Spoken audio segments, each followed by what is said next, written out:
हाँ आयुष देखाय छे बेटा? हाँ सर। एक ज मिनिट।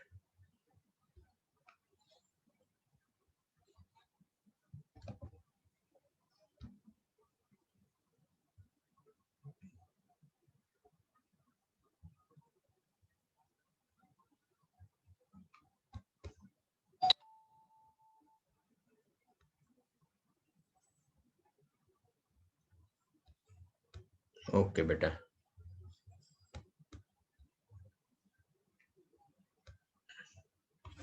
હવે બોલ શું ડાઉટ છે બેટા? સર આમાં અમુકમાં જન્યુ માતૃકોષની સંખ્યાને કેમ નહીં દર્શાવેલી કઈ ખબર નથી. એ તો આપણે ગોતવાનું છે બેટા. જન્યુ માતૃકોષ કેવા હોય? હંમેશા દ્વિકીય, એટલે જેમાંથી જન્યુ બને, ઓકે, જેમ કે શુક્રાણુ ને અંડકોષ છે શેમાંથી બનશે? તો દ્વિકીય કોષમાંથી બનશે ને બેટા. ઓકે સર, પડી ખબર. એટલે આ કેવા હોય? 2n દ્વિકીય. ઓકે હા સર. બરાબર. હવે તમને શું કીધું છે કે તમારે ગણતરી કરવાની છે, તમને પૂછે. ઓકે, તો જેમ કે અહીંયા એક જ મિનિટ, પેન લઈ લઉં.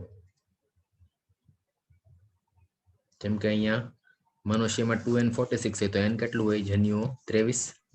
ઓકે, ઘરમાખીમાં 12 છે 2n, તો n ઇક્વલ ટુ સિમ્પલ થાય ને. જો 2n બરાબર 12 હોય તો n બરાબર શું થાય? 12/2 થયું ને, 6 બરાબર. પછી ઉંદરમાં અહીંયા n બરાબર 21 તો 2n બરાબર 42 કે નહીં? કૂતરામાં 78 2n તો ડિવાઇડેડ બાય 2 કરવાનું ને, કેટલા થાય? 39 થાય ને બેટા, કે નહીં? હા. પછી અહીંયા 19 તો બોલ અહીંયા કેટલા થશે? 38. ઓકે, અહીંયા 4. એ ફળમાખીનો આગળ બી ઉપયોગ આવશે, ડ્રોસોફિલા આપણે ભણશું આગળ બી આવશે, બરાબર. પછી અહીંયા ઓફિયોગ્લોસમ ત્રિઅંગીમાં 1260. એટલે આ બેટા એકચ્યુઅલી અપવાદ છે. બધી ત્રિઅંગીમાં આટલા ના હોય, આમાં એકવાર વિકૃતિના લીધે આટલા જોવા મળ્યા હતા, બધીમાં આટલા નથી હોતા, પણ આ લોકોએ આપ્યું છે એટલે ખ્યાલ રાખજે. સફરજનમાં ઓકે 24. 17 થાય ને બેટા? સોરી સર, અહીંયા 24. પછી અહીંયા 10. અહીંયા 12. ના બેટા, n છે, આ 2n થશે ને, કે નહીં? 48. અહીંયા આ બી એક અપવાદ છે, બધા પતંગિયામાં નથી હોતા, એક જ જાતિમાં એવું જોવા મળ્યું હતું. એટલે બાકી આઈડિયલી પતંગિયામાં ને એમાં જનરલી જોવા જઈએ તો 15 થી 20 વચ્ચે રંગસૂત્રો હોય છે. આમાં કેટલા થાય? અડધા કરવાના, 190. આમાં 4, અરે સોરી 416.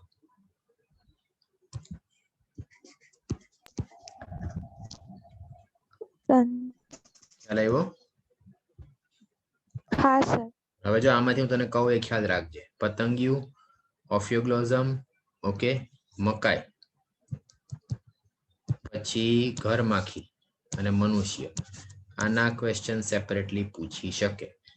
અરે ઘરમાખી અને બીજું ફળમાખી, સોરી ફળમાખીનું આપણે જેનેટિક્સમાં આગળ આવશે ત્યારે બી પાછું આવશે.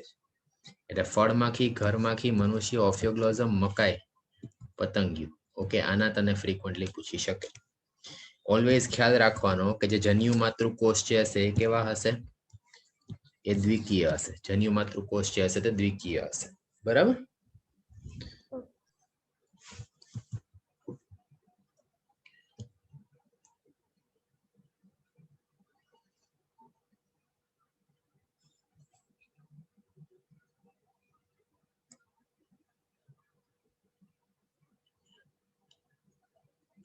હવે આમાં જન્યુ બની ગયા પછી એનું શું થશે? તો કે પછી એના પછી એનું વહન થશે.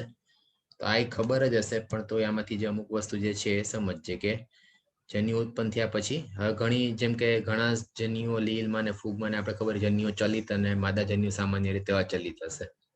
ઓકે, મનુષ્યમાં બી જોવા જઈએ તો નોર્મલી શું નરજન્યુ જે છે ચલિત છે. ઓકે, જે શુક્રાણુની પૂંછડીની વાત કરીએ ભણશું આપણે આગળ. ફૂગ અને લીલમાં બંને પ્રકારના ઘણીવાર ચલિત હશે. તો એ પાણીના માધ્યમથી એનું વહન થશે અને ફલન જનરલી બહાર થતું હશે. ઓકે, તો લીલ દ્વિઅંગી ત્રિઅંગીમાં પાણીના માધ્યમમાં જન્યુઓ મુક્ત કરશે. એટલે આ વનસ્પતિ શું કરશે કે પાણી જે હશે એમાં મુક્ત કરશે બંને જન્યુઓને, પછી એનું ફલન થશે. ઓકે, એટલા માટે નરજન્યુઓ ખૂબ વધારે સંખ્યામાં ઉત્પન્ન થશે. કેમ કે જ્યારે બહિર્ફલન થવાનું હોય ત્યારે જન્યુ જો બહાર મુક્ત થશે તો એનો વેસ્ટેજ બહુ થાય, વેસ્ટ ખૂબ નકામા જશે ઘણા બધા. તો એવું ના થાય એટલા માટે આમાં એ વધારે સંખ્યામાં ઉત્પન્ન કરશે, તો બી નુકસાન તો ઘણું થશે. ઓકે, એટલે નરજન્યુઓની માદાજન્યુની સરખામણીમાં નરજન્યુની સંખ્યા ઘણી વધારે હશે. આમાંથી તારે ખાસ આ સેન્ટેન્સ ખ્યાલ રાખવાનું હતો, 11th માં બી આવે કે લીલ દ્વિઅંગી અને ત્રિઅંગીમાં પાણીના માધ્યમથી જન્યુઓનું વહન થશે. ક્લિયર?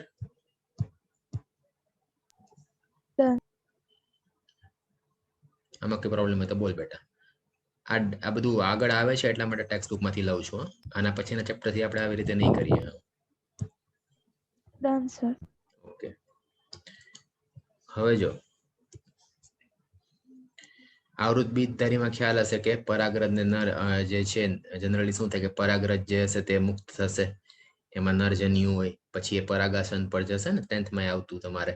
પરાગાસન પર જાય પછી એમાંથી પરાગવાહિની બને અને પછી એનું શું થશે તો કે બીજાશયમાં પહોંચશે કે અંડાશયમાં પહોંચશે અને ત્યાં અંડકોષનું ફલન કરશે. ઓકે, વટાણા સ્વફલિત છે. સ્વફલન ખબર હશે કે પોતાના જ પરાગરજ પોતાના જ પરાગાસન પર જઈને એનું ફલન કરશે. નેક્સ્ટ ચેપ્ટરમાં આવશે. ઓકે, તો જો અહીંયા તમને જ બતાડે છે કે આ જન્યુઓ બંને કેવા હશે, એકકીય હશે. એ જોડાય એટલે યુગ્મન જ બને. તો એમાં જો આ બંને કોષ કેન્દ્ર આવી ગયા એટલે આ દ્વિકીય થયું. તો જે નવો સજીવ બન્યો એ કેવો છે? દ્વિકીય. ઓકે, જે નવો સજીવ બન્યો એ કેવો છે? દ્વિકીય. ઓકે, તો તમને આ લીલમાં જે લોકો સમજન્યુઓ બતાડ્યા છે. શું કામ સમજન્યુ બેટા? એનું શું કારણ? કદ અને આકારમાં સમાન છે. એક સમાન. હા, કદ અને આકારમાં સમાન છે. ક્લિયર?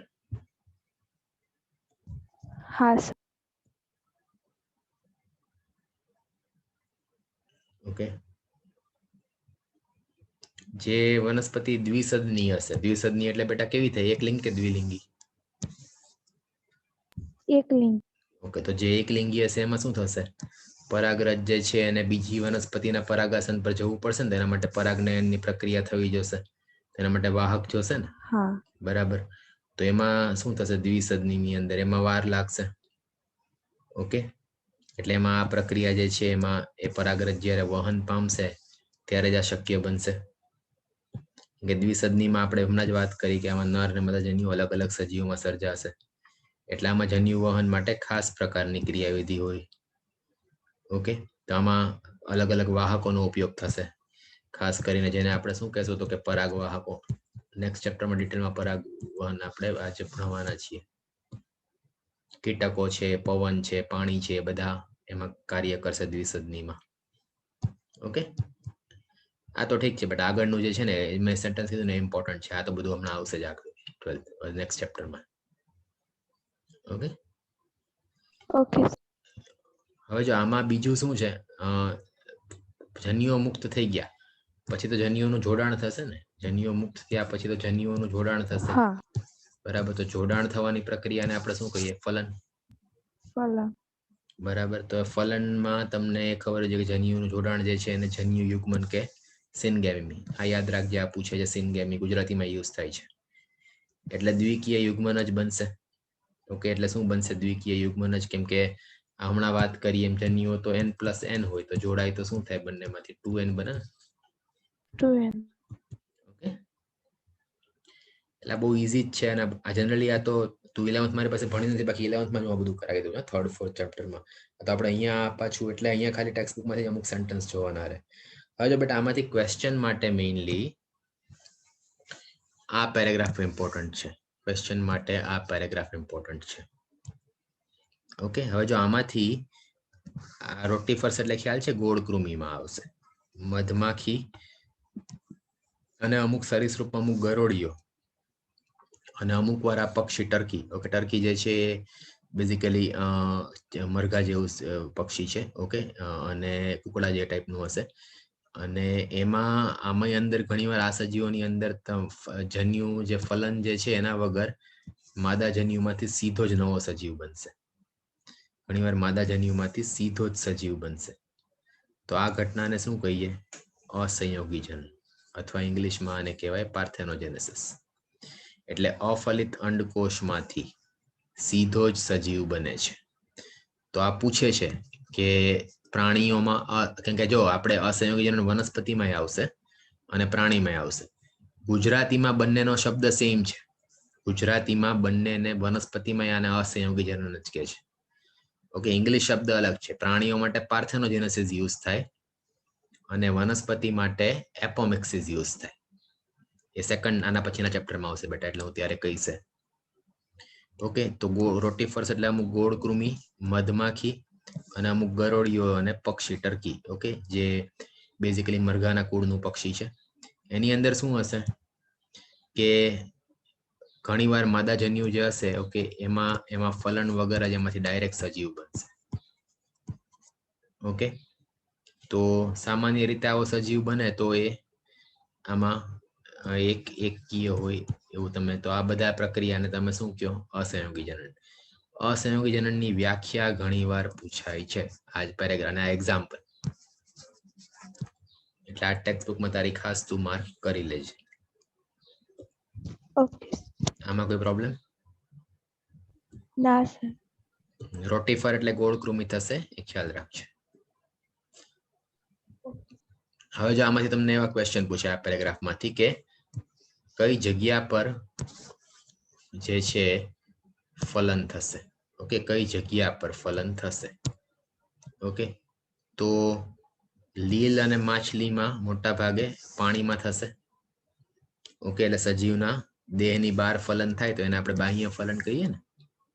સજીવના શરીરની બહાર જન્યુ જોડાશે તો એમાં એને બાહ્ય, કેમ કે લીલ ને માછલીઓ શું કરે મોટા ભાગની કે ઘણા બધા જન્યુઓ, નર ને બધા જન્યુઓ પાણીમાં મુક્ત કરશે અને પછી એ કોમન જગ્યા પર આવીને મુક્ત કરે. ત્યાં એ બીજા જન્યુના સંપર્કમાં આવે, મતલબ કે નર જન્યુ જ્યારે માદા જન્યુના સંપર્કમાં આવે અથવા માદા જન્યુ નર જન્યુના સંપર્કમાં આવે તો એનું જોડાણ થશે. તો એને શું કહીએ? શરીરની બહાર ફલન થાય એને આપણે બાહ્ય ફલન કહીએ. ઓકે, હવે તને પેલું ખ્યાલ છે આપણે સ્પોનિંગ આવે 11માં એક શબ્દ આવે સ્પોનિંગ. એનું ગુજરાતી આમ કઈ નથી પણ લોકો પ્રજનન કરે છે. 11માં મત્સ્યની અંદર આવે. સ્પોનિંગ એટલે ખરેખર આમ એવું થાય આમાં કે માછલીઓ શું કરે કે જ્યારે એ લોકોનો પ્રજનનનો સમય આવે ત્યારે ઘણી બધી માછલીઓ જે છે એક ચોક્કસ જગ્યા પર જશે અને ત્યાં પછી એના જન્યુઓ મુક્ત કરશે. એટલે નર અને માદા માછલી બંને જગ્યા પર જાય અને એના જન્યુઓ મુક્ત કરે. અને જન્યુ મુક્ત કરે, ઓકે, એટલે પછી એનું ફલન પાણીની અંદર થશે. એટલે નદી, તળાવ કે એવી જગ્યા પર, કોમન જગ્યા પર જશે અને એ ચોક્કસ સમયે, મતલબ એવું થશે કે ત્યારે નર અને માદા બંને એ જ સમયે ત્યાં આવશે અને તે જન્યુઓ મુક્ત કરશે અને એનું ફલન થશે.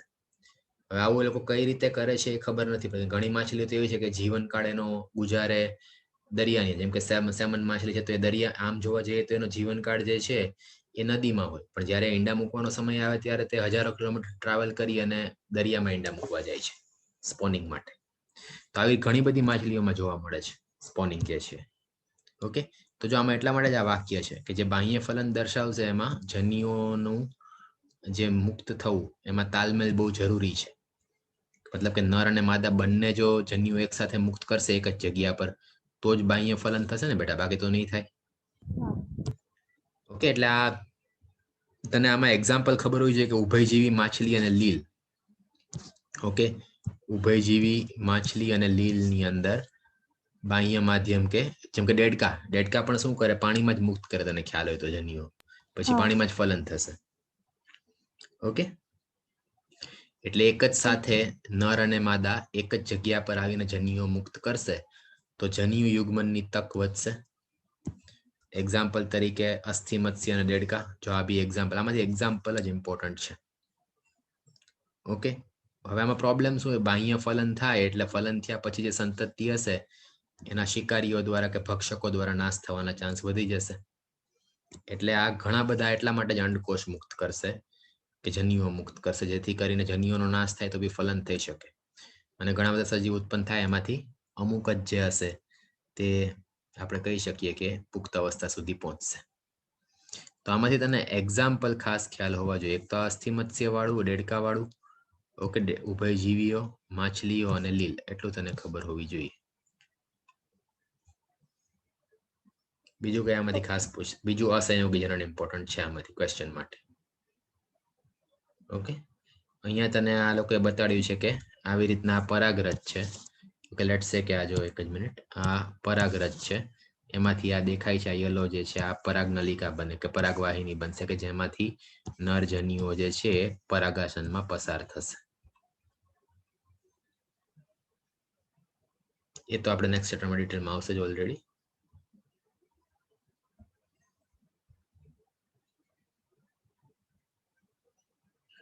તો આમાં કોઈ પ્રોબ્લેમ હોય તો બોલ બેટા. ના સર. ઓકે, હવે બીજું, આ તો આપણે બાહ્ય ફલનની વાત કરી, બરાબર. હવે આપણે આગળ જઈએ તો હવે આપણે વાત કરીએ છીએ ખાસ કરીને અંતઃફલનની. ઓકે, તો અંતઃફલન શેમાં જોવા મળે? સ્થલીય સજીવ છે ખાસ કરીને. ઓકે, જેમ કે ફૂગ છે અમુક, પછી સરીસૃપ છે, વિહગ છે, સસ્તન છે, અને મોટા ભાગની વનસ્પતિ છે જેમ કે દ્વિઅંગી, ત્રિઅંગી, આવૃત, અનાવૃતમાં. એમાં સજીવના દેહની અંદર જન્યુ યુગ્મન થશે, મતલબ કે જન્યુ જે હશે તે સજીવના શરીરની અંદર એનું ફલન થશે, સજીવના શરીરની અંદર તેનું ફલન. તો આ પ્રક્રિયાને આપણે શું કહીએ? અંતઃફલન. આ પ્રક્રિયાને આપણે કહીએ. એટલે આમાંથી ખાલી તું એક્ઝામ્પલ ખ્યાલ રાખજે, આમાંથી ખાસ કરીને ઓકે. તને એને એક્ઝામ્પલ જે છે અંતઃફલનના મનુષ્ય બી આમાં મૂકી શક. ઓકે, તો આનો મતલબ શું થયો? મોટા ભાગના સજીવોમાં શું થશે? અંડકોષ માદાના દેહની અંદર સર્જાશે અને નરજન્યુ ત્યાં પહોંચીને પછી જોડાણ થશે. એટલે સામાન્ય રીતે આવા સજીવોમાં નરજન્યુ ચલિત હશે તો જે પહોંચી શકે ને. ઓકે, અને નરજન્યુનું પ્રમાણ બી વધારે હશે, શુક્રકોષોનું પ્રમાણ વધારે હશે, પણ અંડકોષો ખૂબ ઓછા હશે. ઓકે, અને જ્યારે બીજધારી વનસ્પતિમાં આપણને ખબર છે કે નરજન્યુ અચલિત હશે, પણ પરાગનલિકાના લીધે માદા અંડકોષ છે અંડાશયમાં હશે અને આવૃત બીજધારીમાં એમાં પહોંચશે. તો બહુ ઓબ્વિયસ છે બેટા, આમાં કઈ નવું છે નહીં. ઓકે, આમ તો ખ્યાલ આવી ગયો છે. આમાં કદાચ કઈ લાગતું હોય પ્રોબ્લેમ તો બોલ. આના એક્ઝામ્પલ ખાસ ખ્યાલ રાખજે. આજે મેં આ વાળો જે પાર્ટ છે ને, આ એક્ઝામ્પલ્સ.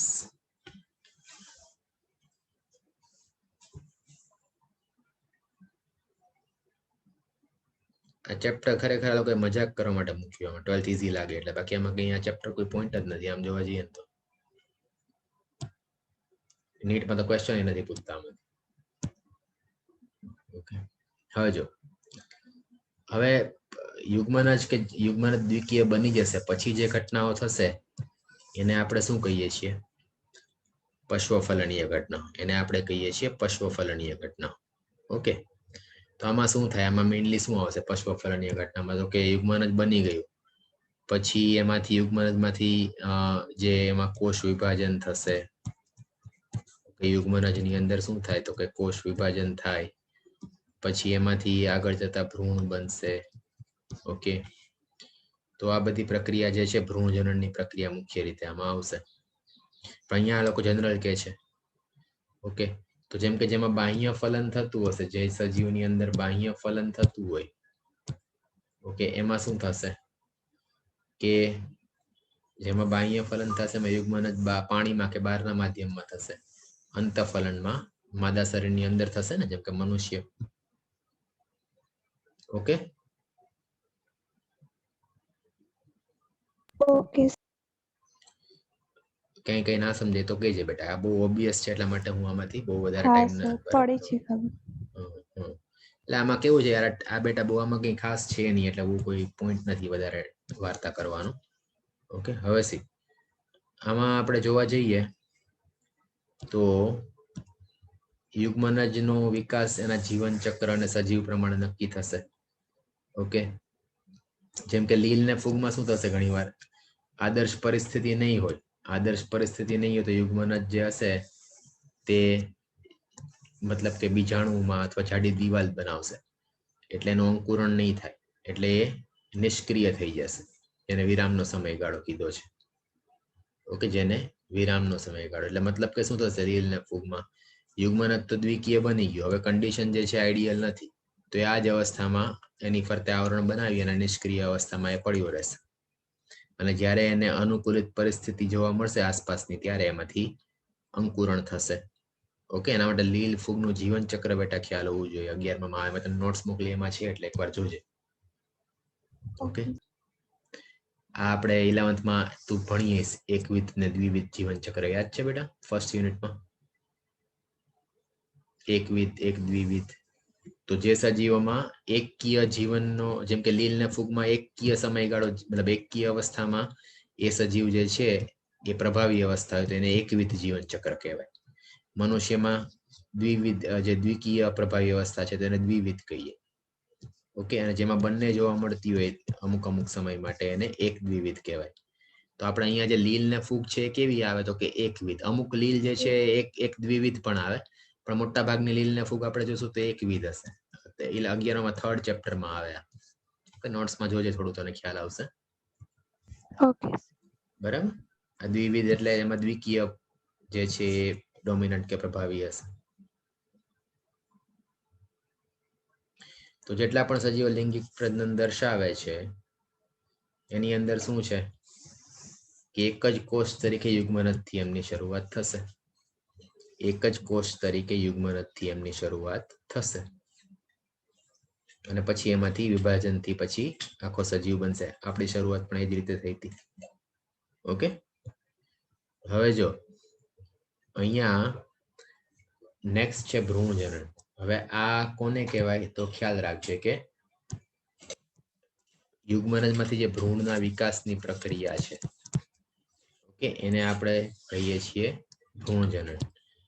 આ બેટા ક્વેશ્ચન તમને ફ્રીક્વન્ટલી ઘણી વાર, આ જે ફર્સ્ટ સેન્ટેન્સ છે, ઓકે, આ એ ખાસ તને ખ્યાલ હોવો જોઈએ.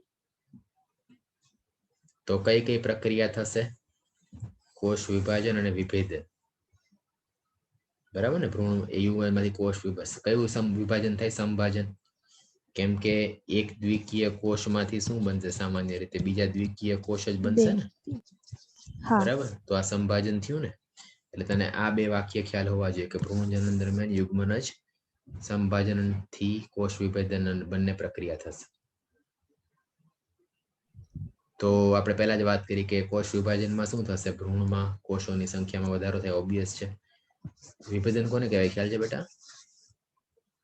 કોષ કોઈ એક કાર્ય કરવા માટે જે છે એ બંધાઈ જશે અથવા એ જ કાર્ય કરશે, તેવા કોષોનો સમૂહ કે જે રૂપાંતરણથી પસાર થશે અને વિશિષ્ટ પેશીનો ભાગ બનશે. બરાબર? તો આમાં ખાસ ખ્યાલ રાખજે, બે પ્રક્રિયા થશે, એક તો કોષ વિભાજન અને બીજું કોષ વિભેદન.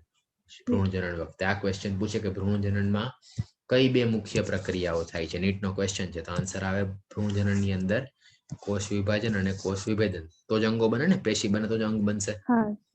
તો પેશીમાં કેવા કોષ હોય? વિભેદિત કોષો. બરાબર ને? પેશીની અંદર કેવા કોષ હશે? તો કે વિભેદિત કોષ હશે. ઓકે, તો એની જ વાત છે. ઓકે, બરાબર. ડન.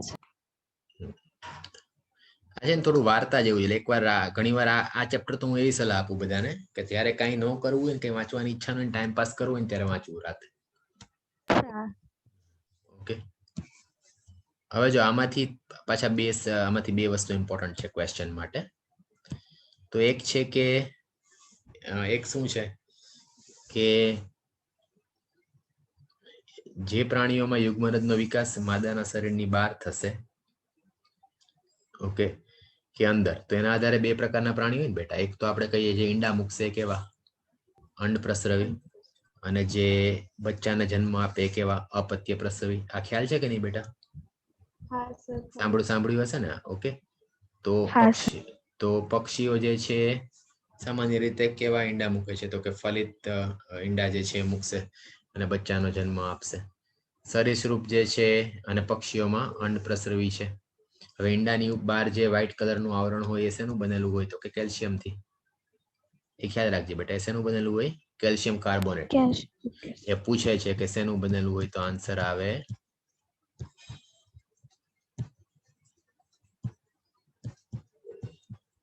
CaCO3, calcium carbonate. બરાબર? Okay sir. અને આ બધું બહુ ઓબ્વિયસ છે, ક્યાં મૂકશે અને ઈંડા સેવશે ને પછી એમાંથી બચ્ચા બહાર આવશે ને, તો અંડપ્રસવીમાં જોવા મળશે. હવે જ્યારે આપણે અપત્ય પ્રસવીની વાત કરીએ, જ્યારે આપણે અપત્ય પ્રસવી પ્રાણીઓની વાત કરીએ, જેમ કે મનુષ્યની વાત કરીએ, તો શું થશે કે યુગ્મનજમાંથી માદાના શરીરમાં જ તરુણ સજીવ વિકાસ પામશે. ઓકે, તો ઘણી બધી અવસ્થાઓ જે છે વિકાસની એ જોવા મળશે. બરાબર? હવે આમાં એક ક્વેશ્ચન પૂછે છે બેટા, આ વાક્ય જે છે એ વાક્ય થોડું વિચિત્ર છે, પણ સમજજે. આ શું સમજે છે બેટા? આ વાક્ય વાંચજો. યલો કર્યું મેં જે યલો કર્યું એ વાંચજો બેટા, શું સમજાય છે એમાં?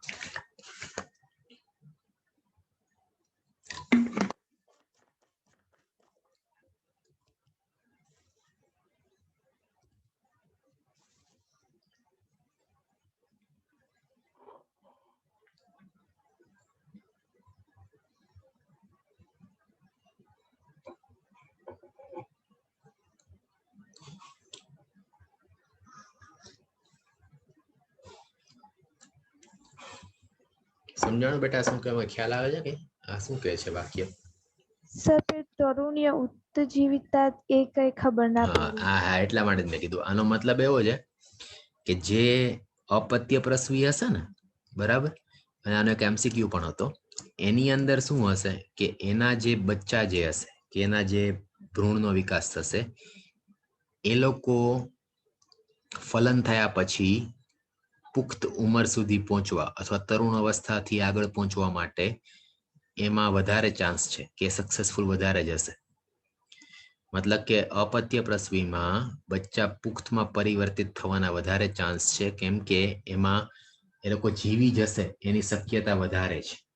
ઉત્તરજીવિતતા મતલબ કે જીવી જવું. ઓકે, ફલન થયા પછી કે જે પરિસ્થિતિ પછી એ જીવી જવું, એટલે એમની જીવવાની જે શક્યતા જે છે વધુ હશે. કોની અંદર? તો કે વધારે હશે અપત્ય પ્રસવી. ખ્યાલ આવ્યો બેટા? એ વાક્ય એવું કહેવા માંગે છે. હા.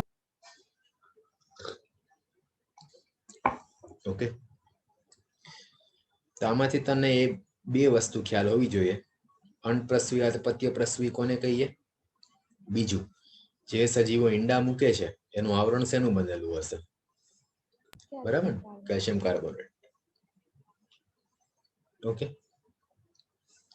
હવે આપણે આ ઓલરેડી આ તો નેક્સ્ટ ચેપ્ટરમાં આવવાનું જ છે, તો હું તને અહીંયા જેટલું છે એટલું કહી દઉં કે સપુષ્ટી વનસ્પતિમાં યુગ્મનજનો વિકાસ અંડકમાં થશે, પછી પુષ્પના વજ્રદલ પત્રો જે છે ખરમાઈને ખરીને પરી પડશે, નીકળી જશે. પછી શું થશે કે સ્ત્રી કેસર વનસ્પતિમાં જ રહેશે, યુગ્મનજ ભ્રૂણમાં વિકસિત થશે અને અંડક બીજમાં. આ ખબર, આ યાદ રાખજે બેટા, યુગ્મનજ ભ્રૂણમાં અને અંડક બીજમાં. ઓકે, આ વાક્ય પૂછે કે યુગ્મનજ ફલન પછી વનસ્પતિમાં શેમાં વિકસિત થાય? ભ્રૂણમાં. એ તને ખબર છે વનસ્પતિમાં અંડક અને ભ્રૂણ બે અલગ વસ્તુ છે ને, બીજ અને ભ્રૂણ અલગ હોય. બરાબર? બાકી નહીં ખબર તો નેક્સ્ટ ચેપ્ટરમાં ડિટેલમાં આવશે જ. બરાબર? એટલે હું અહીંયા વધારે નથી. એમાં બીજા શેમાં વિકસિત થાય? ફળમાં. એ ખ્યાલ હોવો જોઈએ, નેક્સ્ટ ચેપ્ટરમાં આવશે. અને બીજા શયમાં જો ફળની આસપાસ જાડી દિવાલ વિકસે તો એને આપણે શું કહીએ? ફલાવર. આ બી આવશે આવતા ચેપ્ટરમાં. જસ્ટ અત્યારે અહીંયા આપ્યું છે એટલે હું ખાલી વાત. તે મતલબ કે કોઈ પણ ફળની બહાર તું આવરણ જોઈશ તો એ ફલાવરણ છે. જેમ કે કેરી અત્યારે ખાય તો કેરીની છાલ જે છે એ શું છે? મેઇનલી એક પ્રકારનું ફલાવરણ થયું ને. બરાબર? એનું કાર્ય શું છે? રક્ષણાત્મક છે. પછી એ જ્યારે મુક્ત થશે બીજ, તો અનુકૂળ પરિસ્થિતિમાં અંકુરણ થશે અને પછી એમાંથી નવી વનસ્પતિ બને ને. અહીંયા જો બેટા, આમાં તમને આ વટાણાની અંદર આ લોકો બતાડ્યું. વટાણા જે જોઈએ તો બહાર જે ગ્રીન કલર આપણને જોવા મળે, વટાણા જો અંદર હશે એ બીજ છે. વટાણાની જે સિંગ હશે, સિંગ જોઈ હશે આ ગ્રીન કલરની, એ શું છે? ફલાવરણ થયું ને.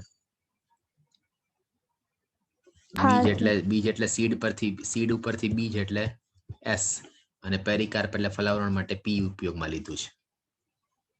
ઓકે, તો અહીંયા આપણે ટમેટાની વાત કરીએ સપોઝ. ઓકે,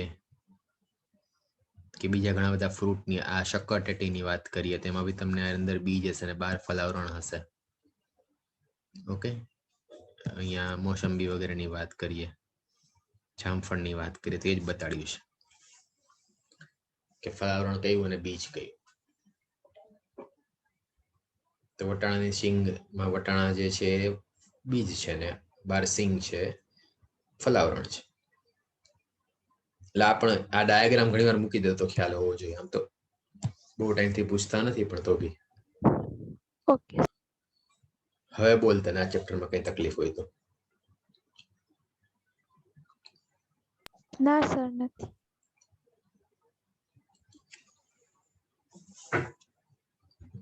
હવે જો બેટા,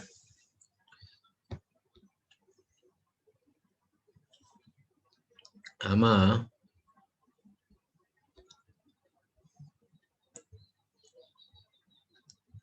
આ ચેપ્ટરમાં ખાસ કરીને એક જ મિનિટ,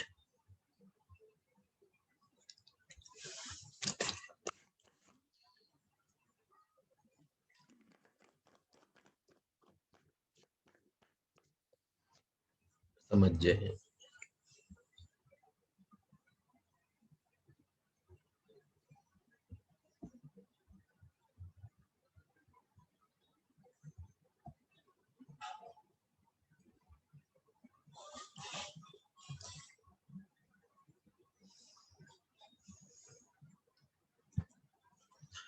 ઓકે, હવે આવ્યું છે એમાંથી જે ક્વેશ્ચન્સ આપેલા છે, બરાબર. આ બધા ક્વેશ્ચન તું પ્રિપેર કરજે. આમાંથી હું તને જે ઇમ્પોર્ટન્ટ ક્વેશ્ચન છે એ કહું છું. Okay, okay.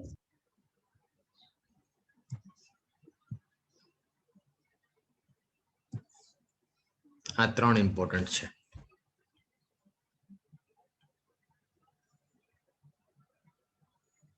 ચાર, 5 ને 6 પછી આ વ્યાખ્યા ઇમ્પોર્ટન્ટ છે.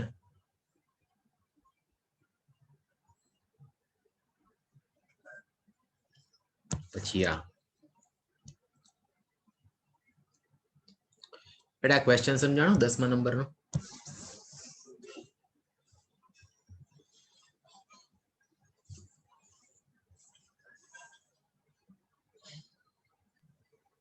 ના. તમને એવું પૂછ્યું છે કે અર્ધીકરણ ને જન્યુજનન કઈ રીતે સંકળાયેલું છે, તો શું આન્સર આવે?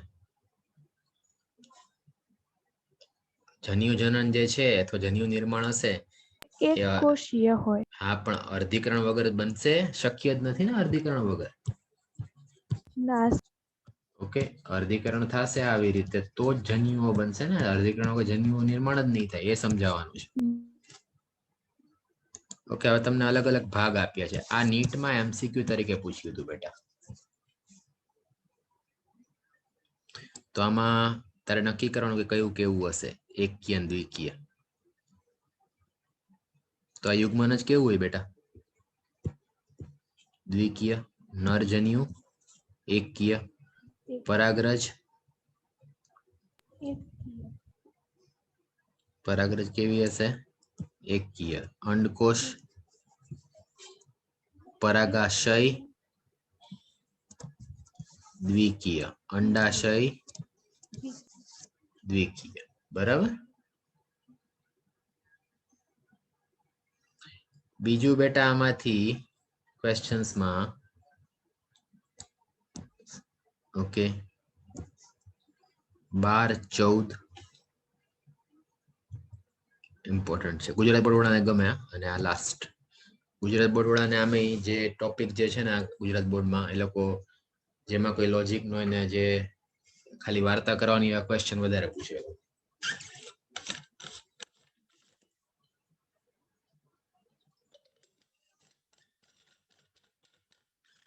હવે મેં તને મોડર્ન બી મોકલી છે, એમાંથી તું આના આન્સર બી કરી શક. અને કોઈ આન્સરમાં કેમ લખવું હોય તને ખ્યાલ ના હોય તો મને કહેજે. હવે તારે છે ને એક કામ કરવાનું છે. તું છે ને બેટા આમાંથી આ 14મો ક્વેશ્ચન એક. ઓકે, અને એના સિવાય એક જ મિનિટ. હા, આ 12મો ક્વેશ્ચન. 14મો અને 12મો ક્વેશ્ચન છે ને, તું મને કાલ સુધીમાં તું મને લખીને એને પ્રોપર ફોટો પાડીને મને વોટ્સએપ કરજે. ઓકે. એટલે મારે એ જોવું છે કે તને આન્સર લખતા કેવું આવડે છે.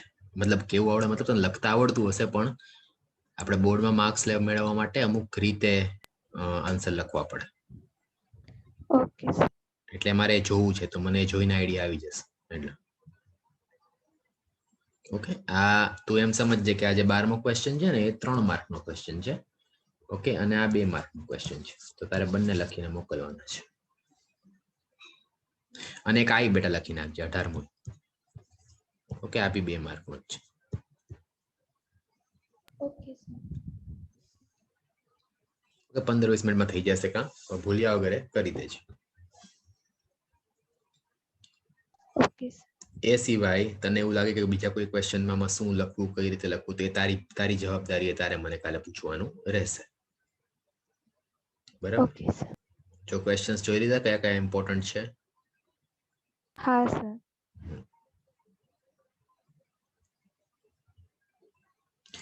આમ તો બેટા એક્સરસાઇઝના તો બધા જ ક્વેશ્ચન્સ કરવાના, એવી મારી સલાહ છે. ઓકે, પણ આ જે મેં તને કીધા ઇમ્પોર્ટન્ટ છે. ઓકે, કરવાના તો આમ તો બધા જ ક્વેશ્ચન એક્સરસાઇઝના, મેં તને આ કીધા એ વધારે ઇમ્પોર્ટન્ટ છે. ક્લિયર એટલું? યસ.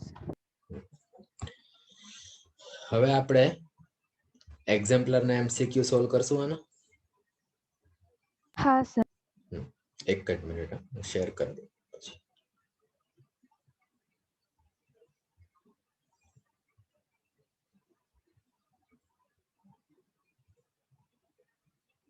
તું આ ચેપ્ટરને સરખું ચોપડીમાંથી વાંચજે, અને કંઈ પ્રોબ્લેમ હોય તો મને કહેજે. Okay sir. આખું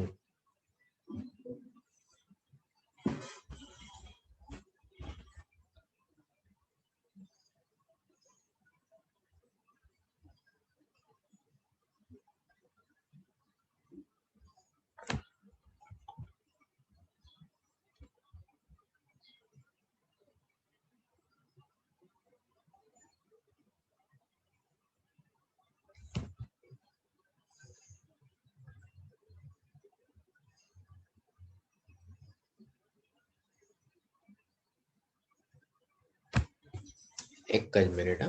આયુષી, હું 2 મિનિટમાં શેર કરું. પેલું ઓકે.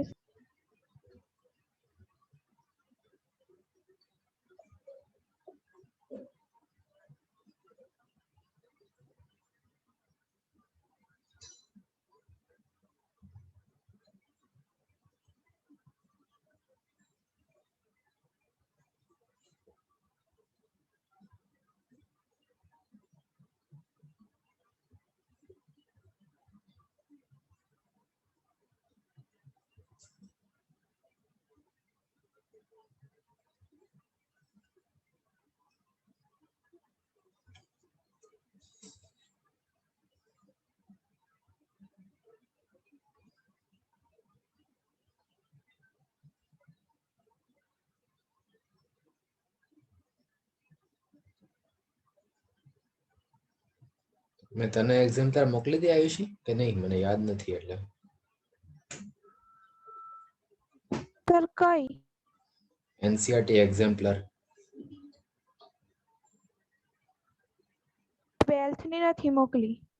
11th ની મોકલી. આ 12th ની નથી મોકલી મેં તને. આદર્શ પ્રશ્ન બેંક મોકલી હતી.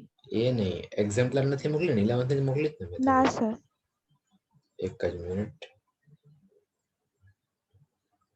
એ છે ને બેટા, એ પ્રશ્ન બેંકમાં MCQ કરજે. એના MCQ સારા છે, અને બોર્ડ માટે તો ક્વેશ્ચન હમણાં એમાંથી જ આવશે. ઓકે.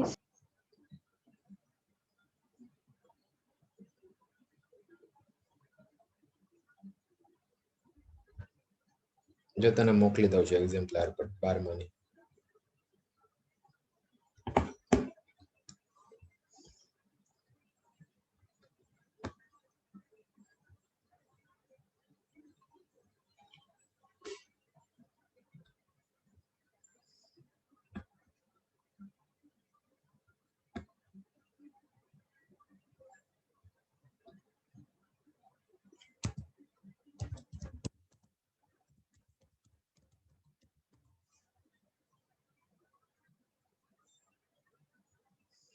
મળી બેટા? ઓકે.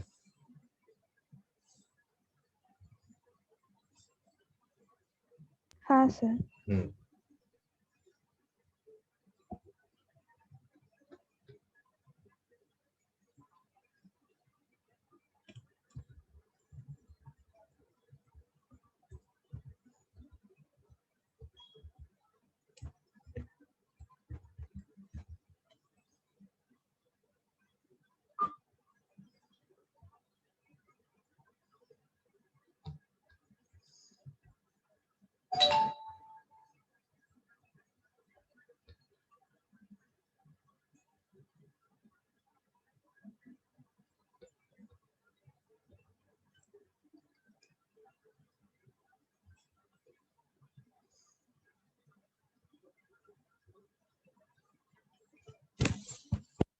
ઓકે આયુષી, દેખાય છે ને? મેં શેર કર્યું.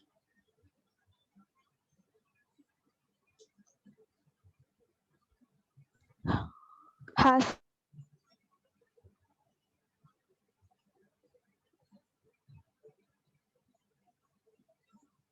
ઓકે.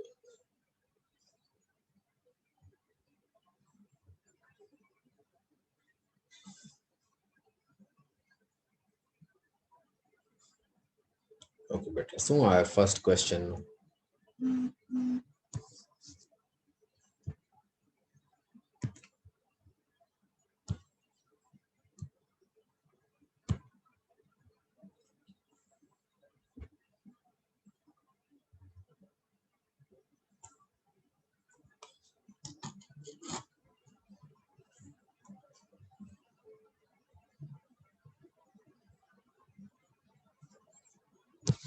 બોલ બેટા, આમાં શું આવશે?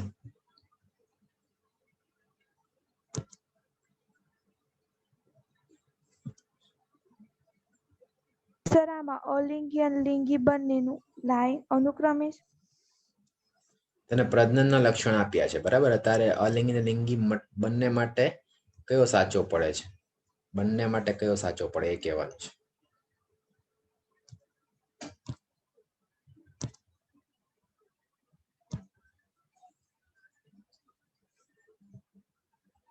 અહીંયા જન્યુનું જોડાણ સર એવું બી. આવશે. અહીંયા જન્યુનું જોડાણ એવું આવશે.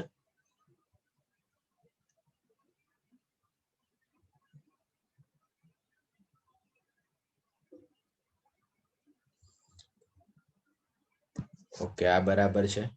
બંનેમાં જ થશે જનની દ્રવ્ય. તો પછી અર્ધીકરણ બંનેમાં થશે બેટા? અલિંગમાં તો નહીં થાય ને? ના. બીજું આ આવશે ને બેટા? તો શું આન્સર આવે? કેમ કે સી. જન્યુ જોડાણ અલૈંગિકમાં તો નહીં થાય. જનીન દ્રવ્યનું સ્થળાંતરણ જે હશે એ થશે. હા, અલૈંગિક હશે. અર્ધીકરણ તો ખાલી લૈંગિકમાં જ થશે, એટલે આ પણ નહીં આવે. તો પછી આ જાય ને બેટા, સી ઓપ્શન. ખ્યાલ આવ્યો આયુષી? હા સર.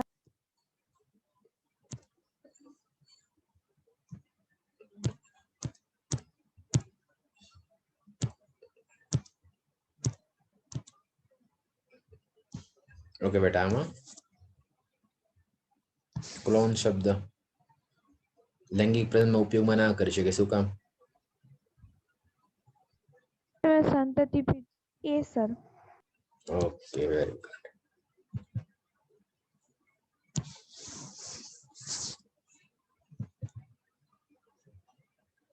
પછી આમાં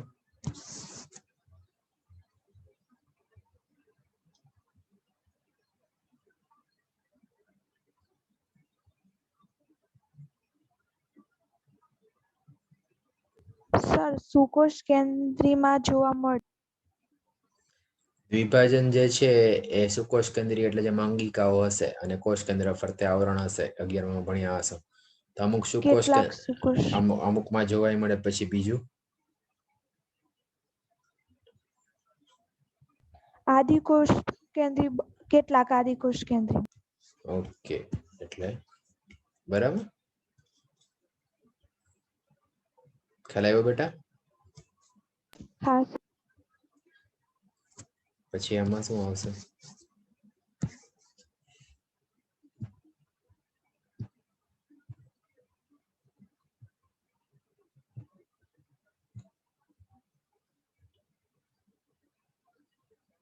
સર બી, બીજું.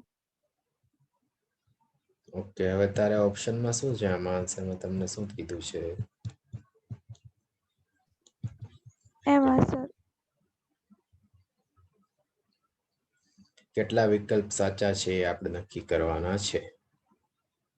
ઓકે, તો હંમેશા બે સજીવોની જરૂરિયાત હોતી નથી. હોય અને જન્યુનું જોડાણ. ઓકે,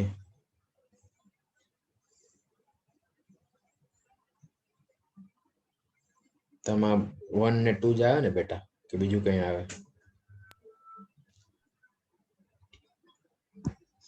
1 ને 2 જ આવશે ને બેટા? હા. ખ્યાલ આવ્યો કે નહીં? આવે. આ શું કહે છે?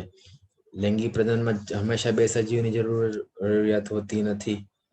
ઓકે, જન્યુનું જોડાણ થાય છે એ વાત સાચી. હંમેશા જરૂર નહીં પડે બે સજીવોની, એ વાત બરાબર. કેમ કે ઘણી વાર વનસ્પતિમાં પરાગરજ અને પરાગાશન એક જ વનસ્પતિ પર હશે ને. વનસ્પતિ. બાકીનું આ બંને તો ખોટા છે ને.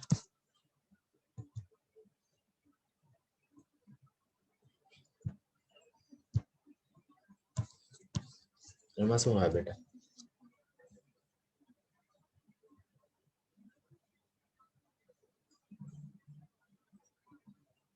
સર ક્વેશ્ચનમાં ખબર ના પડી. એક લીલ આપી છે બહુકોષીય. ઓકે, એમાં ફલિતાંડ એટલે જન્યુ બની ગયા પછી અર્ધીકરણ થશે.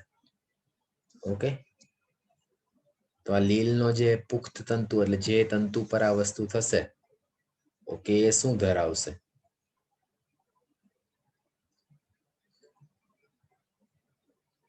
એટલે દ્વિકીય માંથી પછી અર્ધીકરણ થશે. લીલમાં એ રીતે જ થાય. પછી એમાંથી પછી એકકીય લીલ બને. મુખ્ય લીલમાં જીવન ચક્રમાં n તબક્કો પ્રભાવી હોય ને, તો આ લીલનો તંતુ કેવો હશે? એકકીય વાનસ્પતિક. દ્વિકીય જન્યુ. ઓકે, કે પછી આ આવશે? શું આવે આમાં? લીલનું જીવન ચક્ર છે ને બેટા, એ તને સરખું ખ્યાલ હોય ને તો આ બહુ ઈઝી થઈ જાય. એકચ્યુઅલી લીલનું જીવન ચક્ર 11th જે 3rd ચેપ્ટર છે ને, એમાં આવે છે.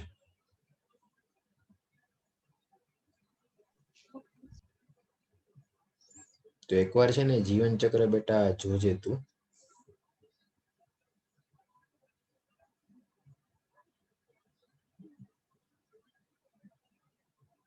Okay sir.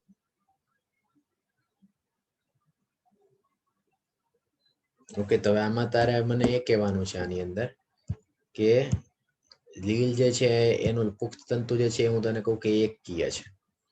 બરાબર, પુખ્ત તંતુ જે છે એ લેટ્સ સે કે એકકીય છે. ઓકે, પુખ્ત તંતુ એકકીય છે. એમાં જે જન્યુધાની હશે ને બેટા, એ પણ એકકીય હશે, કેમ કે એ તો આમાંથી જ બનશે. આ જન્યુધાની જે હશે એની અંદર જે જન્યુ હશે એ સમભાજનથી બને, એટલે એ કેવા હોય? દ્વિકીય. એ કેવા હોય? સોરી, એકકીય. એટલે આ બંનેમાં આ ઓપ્શન આવે. બંને એકકીય ગણાશે. બંને જે છે એકકીય ગણાશે. ખ્યાલ આવ્યો બેટા? હા સર. જીવન ચક્ર જોજે તો તને ખ્યાલ આવશે. આ તો બહુ ઈઝી છે. શું આવે બેટા? માદા જન્યુ કેવો હોય? એકકીય હોય દ્વિકીય હોય?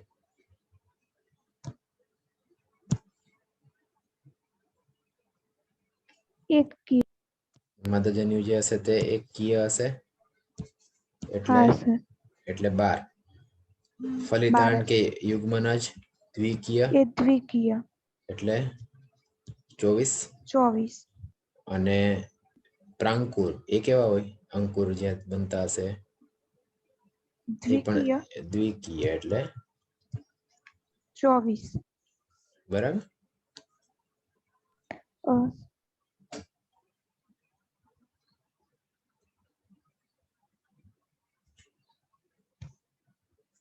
આમાં બોલ બેટા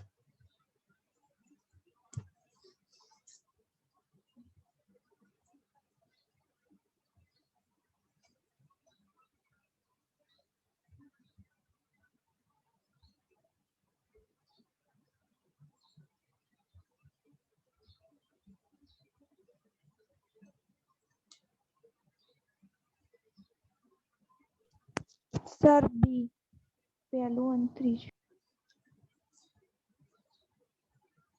શ્યોર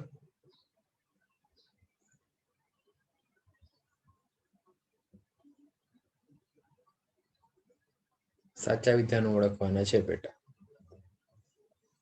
તો આ તો ખોટી વાત છે ઓકે આ વાત સાચી છે ઓકે આ ખોટી વાત છે એટલે 1 ને 3 બરાબર ને હા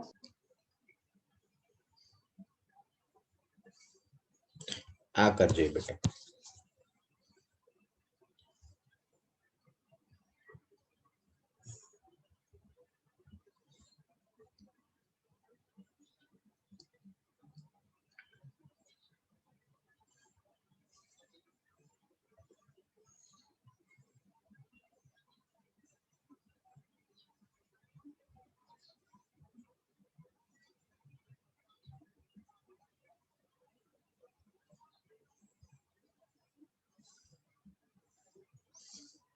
જો બેટા બંનેમાં તમારે ક્વેશ્ચન ખ્યાલ આવ્યો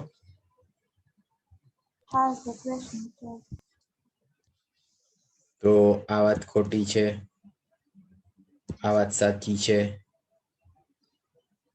આ વાત ખોટી છે એટલે આમાંથી આ સેકન્ડ પોઈન્ટ સાચો બરાબર કે નહીં હા સર પછી આમાં આ વાત એ બરાબર ને બેટા સાચું આ વાત બી સાચી છે તો સાચા કયા સેકન્ડ અને ફોર્થ તમારે આમાં એક્ઝામ્પલમાં પાછળ આન્સર ખોટા આપ્યા છે બેટા એટલે જોઈને કરવા ઘણીવાર ખોટા છે આમાં બી આપ્યું છે એ વાત ખોટી છે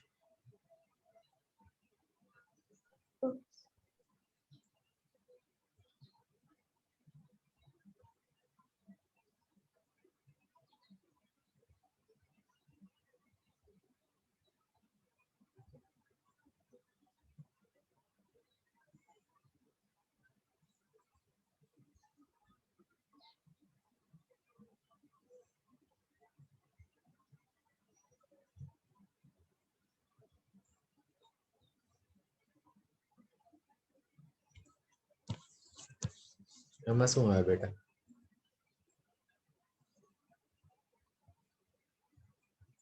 ગાંઠો વર્તમાન કોષો ધરાવે છે ઓકે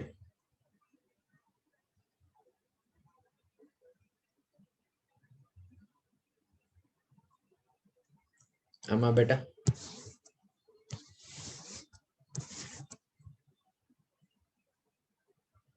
સાચા કેટલા છે નક્કી કરવાનો છે આ સાચી વાત બરાબર આ સાચી વાત ઓકે આ ખોટી વાત આ બરાબર કે નહીં હા સર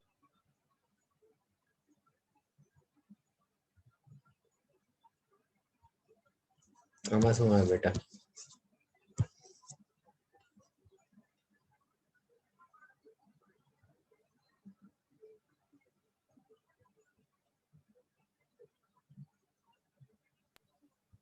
સર બી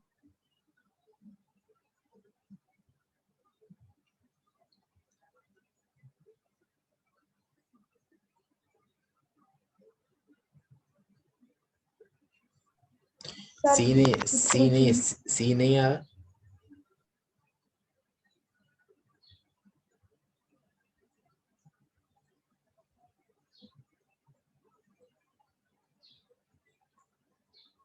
બી આવશે. બિન જાતિનો ના, જાતિ એક જ હોય ને બેટા હંમેશા લૈંગિક પ્રજનનમાં.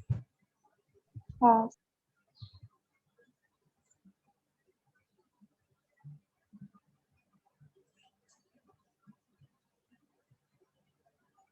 આમાં શું આવે બેટા?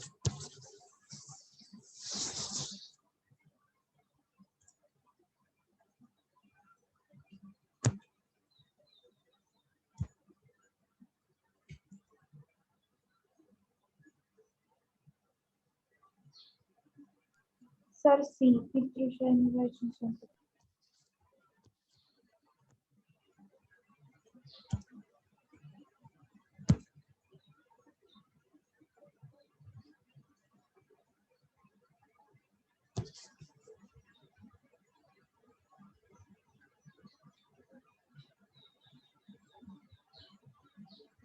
સર તમારો અવાજ નથી આવતો મને. હવે આવે છે બેટા? હેલો. હા સર. આમાં શું આવશે બેટા?